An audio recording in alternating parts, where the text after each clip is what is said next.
Well, I absolutely think it's tremendous that we are bringing football down to one of the greatest footballing nations we know. So I think it's wonderful for women's football, but I think it's wonderful for football and the growth of it in general. Bringing a World Cup to Brazil, the host cities for them, I think ultimately it's an opportunity for us to grow the footprint. Brazil has a women's domestic league. We want to continue the growth of football in Brazil. And I always say when you host an event like this, it gives you a sort of a catapult to accelerate growth because of the visibility. Kids are going to want to go out and participate. There's a general national pride around hosting a World Cup that stirs emotions. So I think there's going to be so many great repercussions from having hosted this, not just for the cities themselves in terms of growing the sport there and the visibility.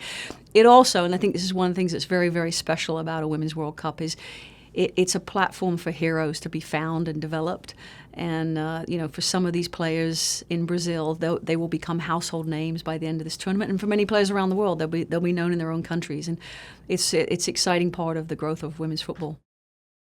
I think the whole ecosystem gets a kind of a shot in the arm, a boost from hosting a World Cup. So it's not just going to impact, I think, Brazil. I think the rest of the continent will reap the benefits of hosting. But I think, again, I think in the women's game, what's so great is you can close the gap, meaning some of these newer countries or some of these countries that are getting in and supportive of women's football, very quickly you see a team like Morocco, for example, they start a program and now they're in World Cups and they're making qualifying rounds. So I think there's a lot of general excitement in the development of women's football in South America. And I think, again, that the cities themselves, they have club teams. And now if there's a fallout, now more people come on Saturdays or Sundays to watch the club teams. That, again, stimulates growth in the whole ecosystem. I've been to Brazil many times. It is fanatical in terms of the support and the passion that you feel, the colors, the vibrancy of in the stadium and in the streets. So I know it will be a festival. It will be the best.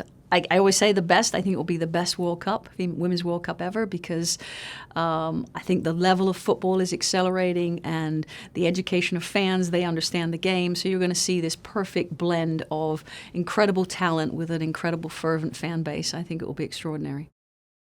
Well, I think each host city has an opportunity and a responsibility to go out and continue to grow the game. I mean, when the World Cup comes into town, there will be an impact. But I think how much the city embraces the visitors is going to be amazing. But I think then beyond, when people leave, what is the legacy that we want to create there? What is the impact that this is going to have? And that's everything from infrastructure to creating opportunities for young boys and girls to play, and generally just creating this pipeline of, it's not just a tournament that's here for a moment. It's something that can stay and continue to give back to the game and grow the game. I think at FIFA that's really what we want to try and create. Is it's not just about the now, it's about where do we want to be and where are we headed.